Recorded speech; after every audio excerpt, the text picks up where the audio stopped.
Hi, I'm Rob King. Welcome to Homebrew number 51, and this is a quick one.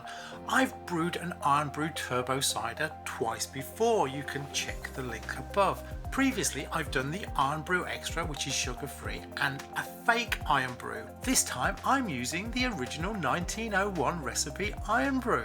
Now, I'm going to spin through because we've done it all before, but I did manage to make some extra mistakes and a couple of new findings, which I will drill into as we go through today. Thanks for watching. Let's check it out. In this recipe we'll be using 4 litres of apple juice, 4 litres of original Irn Bru, 2 tea bags, 5 grams of the TF6 safe cider yeast, 5 grams of yeast nutrient for made O in this instance, 10 millilitres of glycerine, that's an optional extra, 5 grams of gelatin, also optional for clarity. Our first step is to condense the 4 litres of Irn Bru down to around 800 millilitres by simmering it very gently. This will take about 3 to 4 hours. Once we turn off the heat, we will add 2 tea bags to steep for around 30 minutes to add tannin. This will help improve mouthfeel. I made a small mistake by having too much volume, but I corrected this simply by simmering for a further 30 minutes, and we're down to 800 millilitres.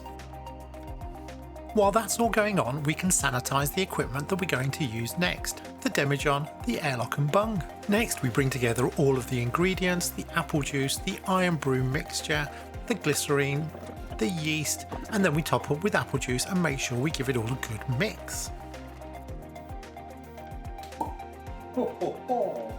As a general observation, I think I left the tea bags in a bit too long because it's turned out darker than expected. However, we're going to take a sample and a gravity reading so we can calculate the ABV at the end. Cheers. Yummy. And now we have to clean up, and fermentation is at room temperature. Day 1, and we'll help things along by giving it a bit of a swish. Day 2, and fermentation is really kicking off.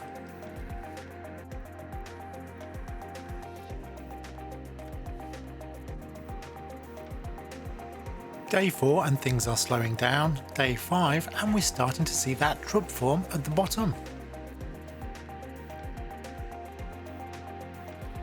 Day 6, 7, 8, 9, 10, and 11. By day 12 you can start to see some of that clarity really coming through. I'm also going to pop it in the Ferminator where the temperature is set to 5 degrees centigrade. To help with cooling, I've added some ice. Well, this is clearing, but not clear.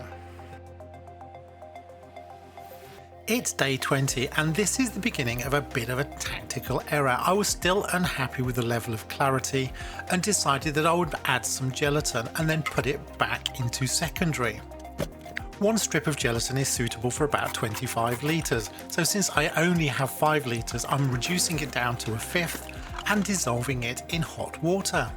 I'm now going to transfer to secondary, also adding the gelatin in first.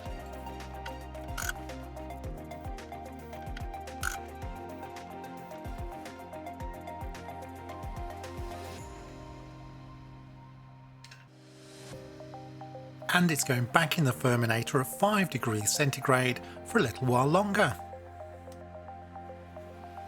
I think the demijohn might have been a bit murky because this looks fabulously clear. Look at that.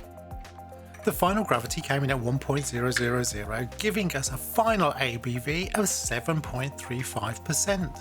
Cleanup is next, and that lees at the bottom is really solid. Okay, this is our tester. Now, clarity is actually much better than I thought. So actually, I probably didn't need that gelatin. That is looking amazing. Now we're uncarbonated at the moment, and we do know this is going to be very dry. It's come out at a specific gravity of 1.000. It's only very, very lightly Irn Bru, but that's good. And it also has a bit of a fruity touch to it. Lovely. small sip and initial reaction is this has an absolutely wonderful flavour to it. Mouthfeel, as you would expect, since we dosed this with both some tannin from the tea bags and some glycerine, is absolutely amazing. It is very, very full in the mouth. Yeah, I'm loving that. That's a win-win. Now, sweetness is the main reason for the test. I was fully anticipating adding some erythritol to just bring the sweetness up a bit, but I'm not gonna. While it is predominantly dry, it still has shockingly sufficient sweetness in the flavour to not need anything more. Gosh. Now, I love a bit of carbonation, so I'm going to do that next. But this is actually very, very drinkable already. What have I done to this? Oh dear.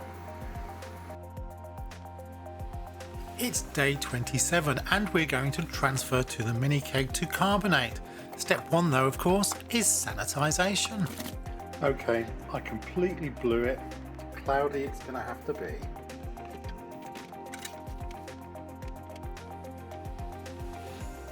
For keg carbonation, we're setting the pressure to 12 psi.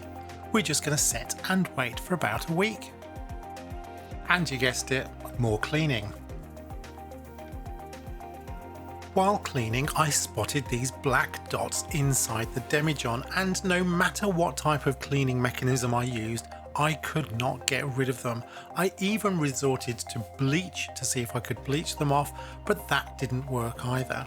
I did in the end dump this demijohn, but I wonder if the damage was done and I somehow contaminated the Irn Bru cider that I was preparing, and that contributed to the hazy colour and slightly imperfect taste.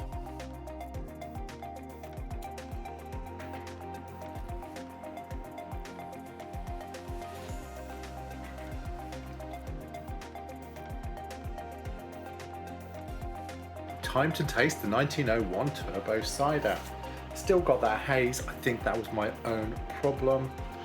Carbonation though has gone well, thumbs up. Only very mild Irn Bru aroma, and oddly enough for a turbo cider, a bit of apple in there. Sort of a red apple. Gosh, right, so straight off the bat, really quite dry, not a lot of sweetness in this at all.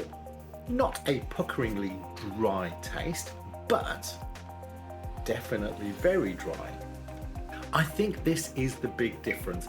If you prefer quite a dry cider, the 1901 is a winner. If, like me, you prefer a more sweet cider, then the Extra actually does a better job. Still, very drinkable nonetheless. I'm just a bit disappointed it didn't clear up over the last few weeks as we've been carbonating. Never mind, good health everybody, do like and subscribe, and cheers.